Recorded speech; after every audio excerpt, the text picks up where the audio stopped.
Hello and welcome to this special discussion on the wire with the Kanhaiya Kumar, the former president of JNU Students Union, who shot into limelight because of the events in JNU early this year when the government and the authorities swooped down on the students union and declared some of their activities as seditious, which was challenged by the union leaders, and a lot of action happened. They were arrested. They got bail. Kanhaiya Kumar came back and made that famous riveting speech from the campus addressing the nation, and that's how Kanhaiya Kumar came into limelight. And now he has written a book recounting his experience from his childhood in Bihar, his schooling, and how he came to JNU until he went to Tihar jail. The book is called From Bihar to Tihar. So we have Kanhaiya Kumar with us to discuss the book essentially, as also his politics, which is what the book also talks about. Welcome to our show, Kanhaiya Kumar ji. तो बताएं ये किताब लिखने का आपको ख्याल कैसे आया? देखिए, मैं समझता हूँ कि ज़िंदगी में संयोग का बहुत महत्ता होती है, और ये किताब भी संयोग का एक नतीजा है। बहुत सारी चीज़ें एक साथ घटी और फिर ये किताब के रूप में आज हमारे सामने है। मसलन JNU में एडमिशन हुआ तो कभी सोचे नहीं थे कि JNU स्टूडेंट्स यूनियन का प्रेसिडेंट बनेंगे, और प्रेसिडेंट बनने के बाद जो आंदोलन हुए उस पूरे दौरान, उसकी वजह से सरकार कहीं ना कहीं हमारे यूनियन को पसंद नहीं कर रही थी, और फिर जो है जेल जाना पड़ा। और जेल से जब निकल करके आए तो पता चला कि बहुत सारे सवाल हैं, बहुत सारी ऐसी चीज़ें लोगों के पास पहुंचा दी गई है जो सच से काफ़ी दूर है। फिर दोस्तों के एक समूह ने कहा कि किताब के रूप में ये आना चाहिए। कुछ पत्रकारों ने भी पूछा कि आपने कोई जेल डायरी लिखी है। हमने कहा कि जेल डायरी नहीं लिखी है, जेल डायरी महान लोग लिखते हैं, मैं एक साधारण सा स्टूडेंट हूँ, मेरे बस की ये सब बात नहीं है। लेकिन हाँ, जेल में डायरी में कुछ लिखा है तो आप उसको किताब का रूप देना चाहते हैं। हमने कहा कि देखेंगे, अभी कुछ तय नहीं है। दोस्तों के डिस्कशन के बाद हम इस निष्कर्ष पे पहुँचे कि इसको एक किताब के रूप में लिखना चाहिए। फिर बहस इस बात की होने लगी कि उसमें क्या रखा जाएगा, मतलब जेल में आपने क्या किया।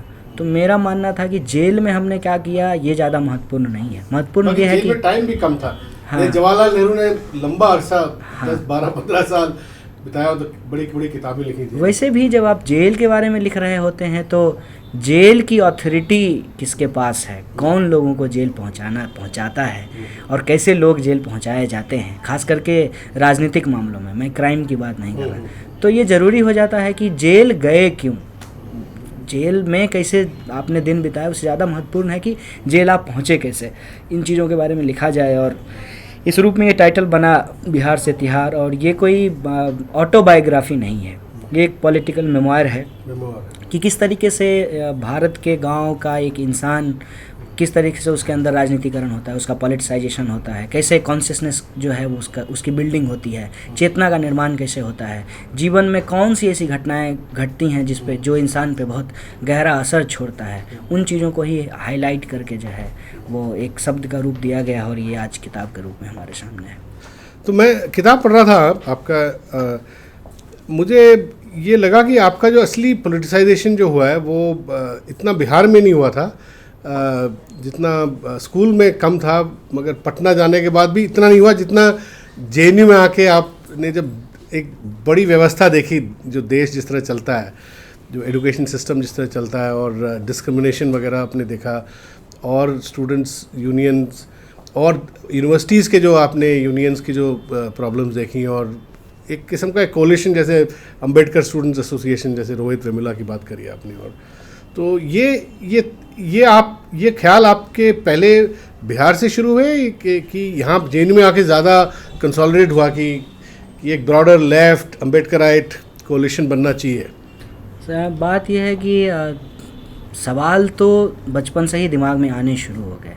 कहते हैं कि उसका एक जवाब मिलना शुरू हुआ जब आप JNU आए। और ये जो समाज के अंदर जो शोषण होता है, कई बार हम उसको पहचान नहीं पाते हैं। हम उसके जो है आदी होते हैं, हम उसको इंटरनलाइज कर चुके होते हैं कि ऐसा ही होता है। Internalising conditions of repression. हाँ, उसमें जो है हम क्यों होता है, कैसे होता है, ये सारे जवाब मिलते नहीं हैं। लेकिन जीवन के अनुभव में जब आप आगे बढ़ते चले जाते हैं तो उसके जवाब मिलने शुरू होते हैं। और जब जेएनयू में सक्रिय तौर पे, मैं पहले भी सक्रिय था, पटना में भी छात्र आंदोलन से जुड़ा हुआ था। एआईएसएफ से जुड़े थे पटना में भी? जी, जब मैं मैट्रिक पास करके आया 10th के बाद, तब से ही मैं ऑल इंडिया स्टूडेंट फेडरेशन का मेंबरशिप ले चुका था। ओके। 2002 से मैं उसका मेंबर हूँ और 14 साल हो चुके हैं। ओके। मैं जो है मगर पटना में इस तरह का कोई आंदोलन में थे जिस तरह संघर्षपूर्ण जैसे जेएनयू में था, ऐसा कोई आंदोलन का भाग लिया आपने? आपने किताब में ये ज़रूर लिखा है कि किसी एआईएसएफ के किसी आपके दोस्त ने आपको इनवाइट किया। आप जब पटना कॉलेज ज्वाइन किए तो वहाँ पे बाहर डेमोन्स्ट्रेशन चला था, उन्होंने आपको इंस्पायर किया ज्वाइन करने में। देखिए, पटना में भी हम भाग लेते रहे थे, लेकिन लीड करने का मौका नहीं मिला। मतलब आप कहते हैं ना कि उस भूमिका में नहीं थे। लेकिन जेएनयू आने के बाद जब विद्यार्थियों ने, स्टूडेंट्स ने अपना रिप्रेजेंटेटिव के तौर पे चुना, तो वो एक प्रमुख भूमिका जो है वो मिली और उसको कई बार लीड करने का मौका मिला। ये तो जेएनयू आकर के ही हुआ है। लेकिन हम पॉलिटिकल मूवमेंट्स में और जो बहुत सारे सवाल को लेकर के जो आंदोलन होते थे विद्यार्थियों के या किसानों के भी, उन आंदोलनों में हिस्सा लेता रहता था। इसके साथ साथ जो सांस्कृतिक आंदोलन है, इप्टा है, उसके भी कार्यक्रमों में शामिल होता रहता था। आपने किताब में मैंने देखा कि आपकी मदर, अम्मा का आप पे बड़ा इन्फ्लुएंस रहा, क्योंकि उन्होंने मेहनत करके आपके पढ़ाई के लिए जो भी जुटाया, रिसोर्सेज जुटाया। और फादर का भी मैंने देखा कि आपने उनके बारे में काफ़ी लिखा है, और आपने कहा है कि फादर, हालांकि सीपीआई के लोग ज़्यादा आपके फैमिली में थे या नेटवर्क आपका सीपीआई का ज़्यादा था, मगर आपके फादर थोड़े कुछ समय के लिए सीपीआई एमएल की पॉलिटिक्स, रेवोल्यूशनरी ज़्यादा रेडिकल पॉलिटिक्स में चले गए थे, बाद में खैर वापस आ गए। तो उसका कुछ असर हुआ क्या आप पे? असर ये था कि जब मैं जेएनयू आया तो यहाँ पे बहुत सारे लेफ़्ट ऑर्गेनाइजेशंस हैं, तो मैं जिस संगठन में था मैं उस संगठन में ही बना रहा, क्योंकि दूसरे जो संगठन थे उसके बारे में भी मुझे पहले से मालूम था। और लॉजिकल तौर पे मुझे लगा कि इंसान को आज के समय में जो इंडियन स्टेट का नेचर है वो डेमोक्रेटिक होना चाहिए, पार्लियामेंट्री पाथ को ही अडॉप्ट करना चाहिए, और जो ट्रांसफॉर्मेशन है उसमें जो पीसफुल मीन्स है उसी को अडॉप्ट करना चाहिए। और ये जो मेरी एक बेसिक अंडरस्टैंडिंग बनी, उसकी वजह से मैं एआईएसएफ का ही हिस्सा बना रहा, मैं किसी रेडिकल पॉलिटिक्स का पार्ट नहीं बन पाया। तो मतलब मेन स्ट्रीम लेफ्ट के अंदर ही आपने डिसाइड किया कि आप रहेंगे। जी। तो क्या फ्यूचर लगता है आपको? आप अब स्टूडेंट लीडर रह चुके हैं, आंदोलन किया, जेल भी गए, सेडिशन के चार्ज से अभी भी आप जूझ रहे हैं, डिफेंड कर रहे हैं स्टूडेंट्स के right to dissent, right to express opinion freely. ये अभी भी ये लड़ाई तो है अभी भी। तो आगे क्या है? मैंने देखा कि आपने एक बड़ी इंटरेस्टिंग बात किताब में कही है कि इलेक्टोरल पॉलिटिक्स आजकल ऐसा हो गया कि जो छोटे छोटे आंदोलन सब जगह जो चल रहे हैं, खासकर छात्रों को लेके, उनको एजेंसी नहीं मिल रही है। और ये पॉसिबिलिटी है कि ये सारे आंदोलन चाहे हैदराबाद में हो रहा हो रोहित वेमुला को लेके, या पुणे में भी हुआ, अंबेडकर स्टूडेंट्स एसोसिएशन का आंदोलन हुआ, और चेन्नई में हुआ पेरियार एसोसिएशन, ये इनका साथ आने का आपने एक आशा व्यक्त करी है कि ये साथ आके लिंकअप हो सकते हैं। तो इस पे क्या कुछ काम कर रहे हैं आजकल आप?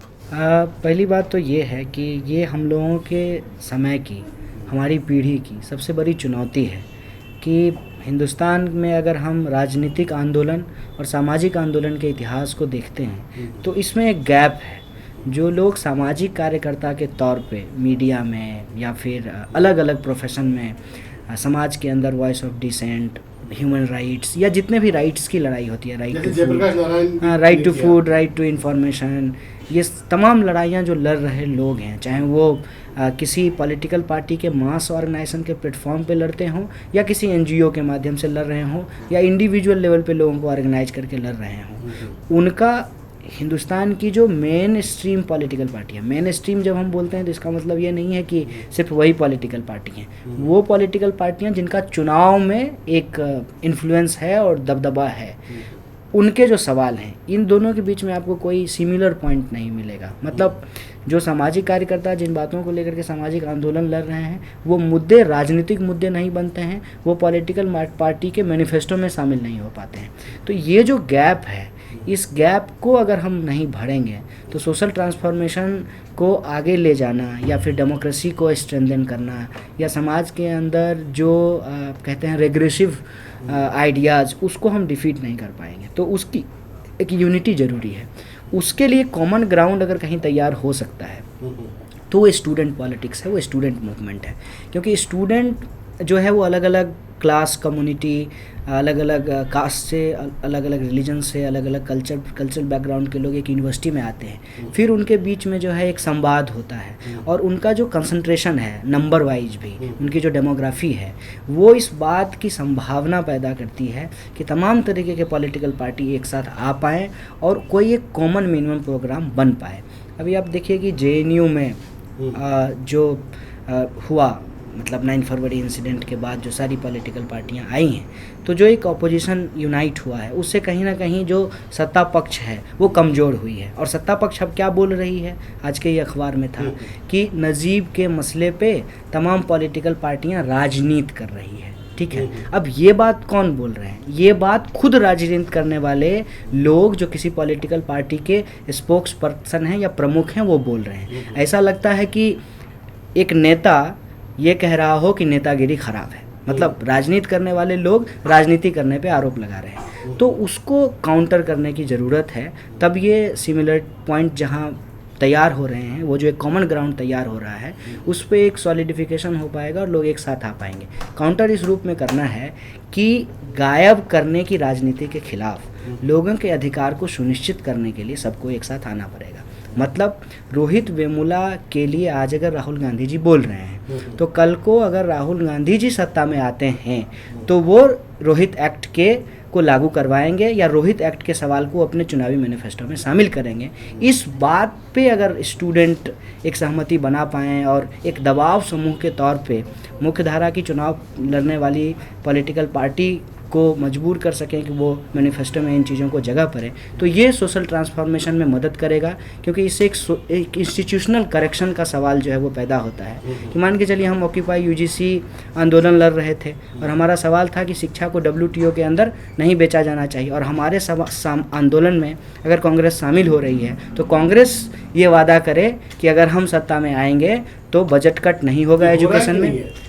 माने ये इन मेकिंग है, या आप कह लीजिए कि ये प्रोसीजरल होता है। इसमें जो है वक्त लगता है, लोगों का एक साथ आना, संवाद का स्थापित होना। फिर जैसे स्टूडेंट में हमने आपको बताया कि कल्चरल डायलॉग्स होते हैं, विचारों का आदान प्रदान होता है। ये पॉलिटिकल डायलॉग जो है डिफरेंट पॉलिटिकल पार्टी के बीच में भी होना चाहिए, और उसके लिए स्टूडेंट मूवमेंट जो है एक ज़मीन तैयार कर रही है जहाँ से कोई यूनाइटेड फ्रंट की संकल्पना विकसित हो, जो अगर हम कह रहे हैं कि फासिज्म आ रहा है या आने वाला है, उसको हम लोग रोक पाएँ। और हम लोग बतौर स्टूडेंट उस काम में लगे हुए हैं। हर आंदोलन को जो है एक कहते हैं साझा आंदोलन का रूप देने का कोशिश करते हैं। जैसे नजीब वाले मामले में भी तमाम तरीके के लोग एक साथ आए, और हम लोगों की कोशिश यही है कि उसको जो है वापस लाया जाए। आपको लगता है कि ये स्टूडेंट्स मूवमेंट के लेवल पे ये कंसोलिडेट हो रहा है धीरे धीरे, ये आप कह रहे हैं? स्टूडेंट मूवमेंट के लेवल पे कंसोलिडेट हो रहा है, उसको ऊपर पॉलिटिकल पार्टीज को वो मैसेज लेके आगे बढ़ाने की जरूरत है, ये बोल रहे हैं? जी। और उसमें चाहे वो लेफ्ट हो, चाहे कांग्रेस हो, चाहे और उसमें स्टूडेंट की भी एक भूमिका है कि स्टूडेंट ऑर्गेनाइजेशन जो है वो किसी भी पर्टिकुलर पॉलिटिकल पार्टी के लिए कैडर जनरेटिंग मशीन भर ना रहे। वो प्लेटफॉर्म हो बाकायदा स्ट्रगल का, और जो सवाल उन्होंने उठाए हैं वो अपनी अपनी पॉलिटिकल ऑर्गेनाइजेशन के ऊपर दबाव बनाएं कि ये सवाल आपको उतना ही सीरियसली पिकअप करना पड़ेगा। मतलब ऐसा तो नहीं है कि लेफ़्ट के पास जो हैं वो MP नहीं है, लेफ़्ट के पास जो हैं वो मिनिस्टर नहीं है, कई राज्यों में उनकी भी सरकार है, तो उनको इन सवालों को लेकर के एक सीरियस। आप इसका क्या इसके बारे में क्या कहेंगे? पीछे आप भी लेफ़्ट पॉलिटिक्स में ही हैं, मतलब ब्रॉडर लेफ़्ट पॉलिटिक्स में आप शामिल हैं। पीछे सीपीएम के जो पूर्व जो हेड थे प्रकाश कारत, उन्होंने कहा कि फासिज्म इस देश में अभी नहीं आया है, इंडिया का स्टेट फासिस्ट स्टेट नहीं है, अथॉरिटेरियन स्टेट है। तो ये उन्होंने एक नुआंस जो किया था, क्योंकि मैं इसलिए पूछ रहा हूँ कि अभी आपने फासिज्म की बात करी, तो इसके बारे में आप क्या सोचते हैं? वो जो डिबेट जो प्रकाश कारत जी ने छेड़ी है, जो देखिए इस देश में एक दिक्कत रही है, मैं समझता हूँ ये उनके व्यक्तिगत विचार हैं और वो हमसे ज़्यादा मैच्योर हैं, और जिस जेएनयू में पढ़ता हूँ उससे पहले हालांकि वो उनसे पढ़ के लोग जाते सब एग्री नहीं करते पूरे ब्रॉडर लेफ्ट में। लेकिन मैं समझता हूँ कि इस देश में हमेशा से एक विमर्श रहा है लेफ्ट के अंदर कि बीजेपी फासिस्ट है कि नहीं है, क्योंकि जब हम बीजेपी को फासिस्ट मान लेंगे तो फिर फासिज्म के खिलाफ एक यूनाइटेड फ्रंट की संकल्पना को मानना पड़ेगा, और उस यूनाइटेड फ्रंट में सोशल डेमोक्रेट्स और कम्युनिस्ट सबको एक साथ आना पड़ेगा। और इसको लेकर के कम्युनिस्ट पार्टियों में बहुत विवाद रहा है कि हम आरजेडी जेडीयू जैसी जो फोर्सेस हैं या फिर सपा बसपा जैसी फोर्सेस को सोशल डेमोक्रेट मानते हैं कि नहीं मानते हैं। और ट्रेडिशनली लोहियाइट्स हाँ को भी कम्युनिस्ट पार्टी ने थोड़ा सा सस्पिशन से देखा है, उसको मानते हैं कि नहीं मानते हैं। कांग्रेस को लेकर के हमारे क्या रुख रहे हैं, तो विद इन पार्टी कांग्रेस को लेकर के जो एक लाइन चलता है कि कांग्रेस के साथ जाना चाहिए कि नहीं जाना चाहिए, उस पे लोग अपना अपना पोजीशन लेते हैं। हमको समझता है कि हम माने कि फासिज्म आया है कि नहीं आया है, ये महत्वपूर्ण नहीं है। सवाल यह है कि जनता इसको लेकर के क्या महसूस कर रही है, किस तरीके से रिस्पॉन्ड कर रही है। आप देखिए कि टीवी को बैन कर देना, जो है किसी कोई व्हाट्सएप पे एक मैसेज लिख रहा है, शटडाउन कर देना, गुजरात में एक हफ्ता शट डाउन कर देना, और जो है अगर कोई व्हाट्सएप पे मैसेज लिखता है तो उसको पकड़ करके थाने ले जाना और उसको पीटना ताकि उसकी जान चली जाए। मैं मिनहाज की बात कर रहा हूँ। किसी इंसान को दिन दहाड़े जो है गायब कर देना, जहाँ उसकी आइडेंटिटी भी मैटर करती है। किसी जो है दलित कम्युनिटी से के लड़के को जो है आत्महत्या के लिए विवश करना, और कहीं भी कोई कुछ बोल रहा है सरकार के खिलाफ उसको देश के खिलाफ साबित कर देना, ये जो पूरी को नए तरीके से जो है डिफाइन करना, वॉर मॉन्गरिंग करना, ठीक है, और एक प्रोफेशन को दूसरे प्रोफेशन के खिलाफ खड़ा करना, मतलब सेना को जो है विद्यार्थियों के खिलाफ खड़ा कर देना है, विद्यार्थियों को सेना के खिलाफ खड़ा कर देना है। तो हमको लगता है कि ये सारी टेंडेंसीज जो हैं वो इस देश को फासिज्म की तरफ ले जाने वाली टेंडेंसीज है। और इस बात से कोई दो राय नहीं है कि जिस तरीके का फासिज्म यूरोप में आया उसी तरीके का आएगा, ये ज़रूरी नहीं है। हर चीज़ का अपना एक कालक्रम होता है, एक ऐतिहासिक उसकी पृष्ठभूमि होती है और उसके डायनामिक्स अलग अलग होते हैं। लेकिन जो बुनियादी चीज़ होती है वो बुनियादी चीज़ें देखने को मिल रही है इस देश के अंदर। पर्टिकुलर कम्युनिटी के खिलाफ हेटरेट, सत्ता का पोलराइजेशन, और जो कोई भी अपनी अभिव्यक्ति की आज़ादी का इस्तेमाल कर रहा हो उसको देश के खिलाफ साबित करके उसके अभिव्यक्ति की आज़ादी को छीनना, लोगों के जो क्रिटिसाइज करने के अधिकार हैं उनको सीज करना, ये, और प्रेस के ऊपर जो सेंसरशिप जिस तरीके से बढ़ा है, और उस कुछ खास मीडिया चैनल के द्वारा पूरे के पूरे जो कहते हैं ना कि मीडिया का इथिक्स, उसको गिव अप करके एक पर्टिकुलर पॉलिटिकल आइडियोलॉजी का प्रचार करना, ये सारी चीज़ें दिख रही है कि कहीं ना कहीं समाज में एक शार्प पोलराइजेशन की कोशिश की जा रही है। और वो पोलराइजेशन को ऐसा नाम दिया जा रहा है जैसे नेशनलिस्ट और एंटी नेशनलिस्ट का पोलराइजेशन हो रहा हो, जबकि ऐसा नहीं है। ये पोलराइजेशन सेकुलरिज्म वर्सेज कम्युनलिज्म का है, जबकि उसको नेशन और नेशनलिज्म का कलर दिया जा रहा है। जो लोग कम्युनल पॉलिटिक्स करते हैं, किसी पर्टिकुलर रिलीजन के आधार पे नेशन को इस्टेब्लिश करने की बात करते हैं, वो आज अपने आप को देशभक्त कह रहे हैं, और उनके खिलाफ कोई भी कुछ बोल रहा है उसको देशद्रोही साबित करने की कोशिश कर रहे हैं। तो ये दिक्कत है। हाँ, ये बात तो सही है कि कई लोग जो आज सत्ता में हैं और नेशनलिज्म को रीडिफाइन कर रहे हैं, ये इमरजेंसी के टाइम ये भी जेल गए थे और जेपी मूवमेंट का भाग थे, मगर आज बिल्कुल उस वक्त इंदिरा गांधी के खिलाफ लड़ते थे, मगर आज इंदिरा गांधी की तरह वो जो अथॉरिटेरियन फेज था इंदिरा गांधी का, उसी तरह का बिहेवियर दिखता है क्या आपको? देखिए, क्योंकि ये कांग्रेस भी एक ज़माने में ये इस दौर से गुजरा है, ये आप मानते हैं आप? मैं एक बात ये कहना चाहता हूँ कि पहली बात कि मोदी जी कभी जेल नहीं गए इमरजेंसी में। वो नहीं, और भी जो हाँ, और भी जो लोग गए हैं, उसमें एक बात तो आरएसएस से सीखने की है कि आरएसएस समाज में कभी भी ये ग्राउंड पे नहीं करती है कि हमारा ये पॉलिटिकल एजेंडा है, हम ये करेंगे। वो क्या करती है कि दो लोगों के बीच में, हाँ, दो लोगों के बीच की जो जो जो कॉन्ट्राडिक्शन होते हैं, उस कॉन्ट्राडिक्शन का इस्तेमाल करके खुद को आगे बढ़ाती है। मैं एक दो उदाहरण से इसको स्पष्ट करना चाहता हूँ। कांग्रेस के खिलाफ जब एंटी कांग्रेसिज्म का एक माहौल था, तो उसमें ये घुस करके अपने लिए ज़मीन तैयार कर रहे थे। और जब आप देखिए कि मैं यही बोल रहा हूँ, तो उस वक्त आप अब इन हाइंडसाइट आप ये समझते हैं कि शायद गलती हुई होगी कि और पार्टियों ने शायद इनको बढ़ावा दे दिया अनजाने में? हाँ, मैं ये समझता हूँ कि जो अन्ना हजारे का आंदोलन था, उस आंदोलन में जो आरएसएस घुसा हुआ था, इस बात को बहुत सारे लोग नहीं देख पा रहे थे। ये एक गलती थी। मैं समझता हूँ जेपी के आंदोलन को भी कहा जाता है कि आरएसएस उसमें भी घुसा। मैं समझता हूँ कि इंदिरा गांधी के द्वारा इमरजेंसी को लगाया जाना ये एक ब्लंडर था, और उस ब्लंडर के चलते जो एंटी इमरजेंसी मूवमेंट के अंदर आरएसएस घुस करके अपनी ज़मीन को तैयार किया, इसको नहीं समझना ये भी एक ब्लंडर था। इस तरीके से हमको, मैं कई बार जो है, किस्म से अन्ना हजारे में एक ब्लंडर रिपीट हुआ होगा। वो ब्लंडर उस तरीके से रिपीट नहीं हुआ, दूसरे तरीके से रिपीट हुआ।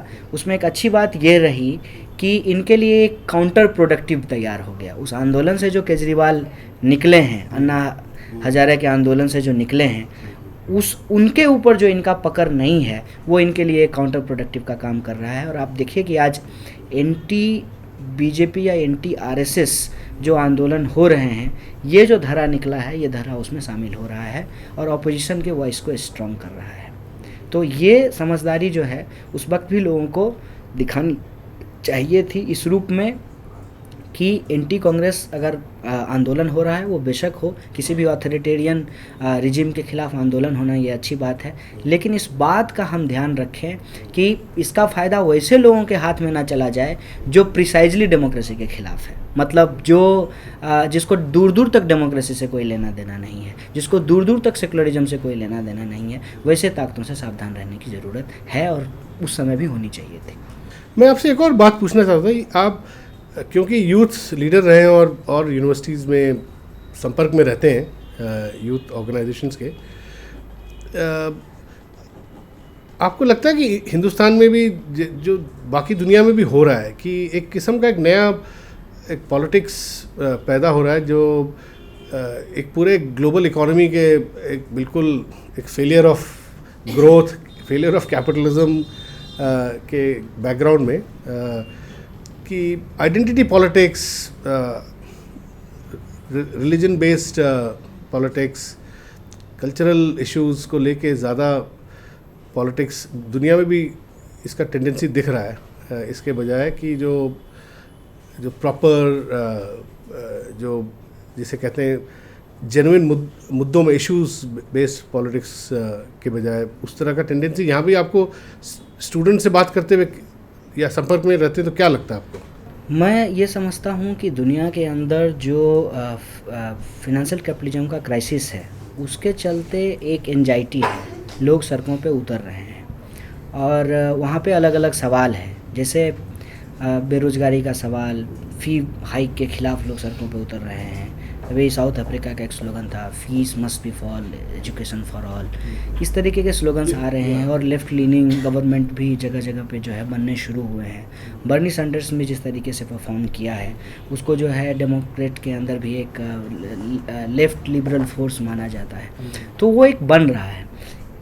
आपको लग रहा है कि ये रेडिकलाइज लेफ्ट लिबरल फोर्स की तरफ जा रहा है कि थोड़े राइट की तरफ जा रहा है? ये मेरा सवाल। नहीं, राइट की तरफ ये नहीं जा रहा है। इसमें जो है ये लेफ्ट लिबरल जो है ये फॉर्मेशन बन रहा है। हिंदुस्तान के अंदर ये हुआ है कि आइडेंटिटी का सवाल जो है बहुत प्रोमिनेंटली जो है वो इमर्ज किया है। तो ऐसा नहीं है कि हाँ, मतलब ये ऐसा नहीं है कि पहली बार किया है, इससे पहले भी किया था। और मैं समझता हूँ कि बस यहाँ पे एक सचेत जो है कदम लेने की ज़रूरत है, या उसका प्रयास करना चाहिए कि लेफ़्ट आंदोलन में आइडेंटिटी का सवाल या सब्जेक्टिविटी के सवाल को रिड्यूस करके देखना एक गलती है। लेकिन आज फिनेंशियल कैपिटलिज्म से जो हम निकलने की बात कर रहे हैं, उसके चलते जो ये आंदोलन खड़ा हुआ है, उसमें इकोनॉमी के सवाल को एकदम ही नज़रअंदाज कर देना, ये भी एक गलती हो सकती है। मतलब सोशल जस्टिस जो है उसमें रिप्रेजेंटेशन की जब हम बात करते हैं तो उसमें इकोनॉमिक रिप्रेजेंटेशन की भी बात हमको करनी पड़ेगी। ये भारत के संदर्भ में और दुनिया के संदर्भ में भी कि कैपिटलिज्म ने जिस तरीके से इंडिविजुअलिज्म को आज एक कहते हैं ना उसको हाइप देना वो दिया है, तो उस इंडिविजुअलिज्म का जो इंडिविजुअल्स का जो फ्रीडम होता है, उसकी जो आइडेंटिटी होता है, उसको आंदोलन में एक स्पेस देना बहुत ज़रूरी है। अदरवाइज अगर हम बहुत हार्ड कोर ऑब्जेक्टिविटी को लेकर के चलेंगे तो ये आंदोलन जो है वो टुकड़ों टुकड़ों में बिखर सकता है। तो अब इस किताब तो लिखा आपने, अब क्या प्लान क्या है अभी आगे? आप क्या क्या क्या करने का प्लान है अभी?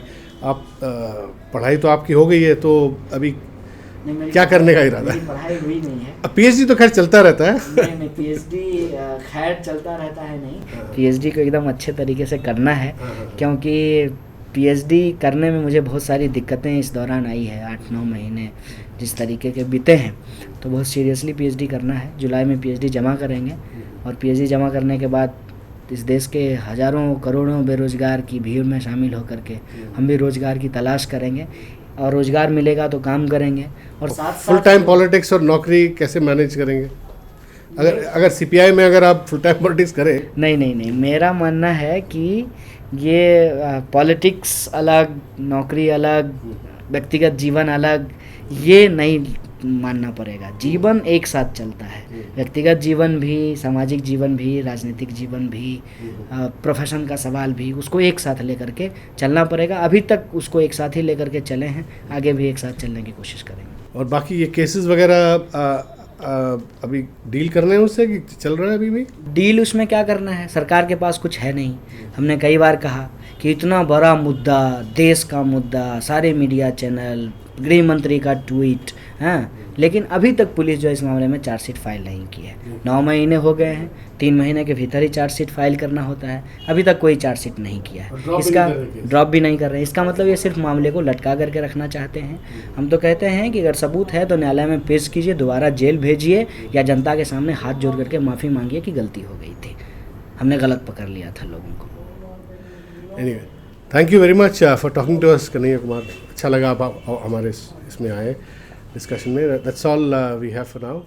Thanks for watching.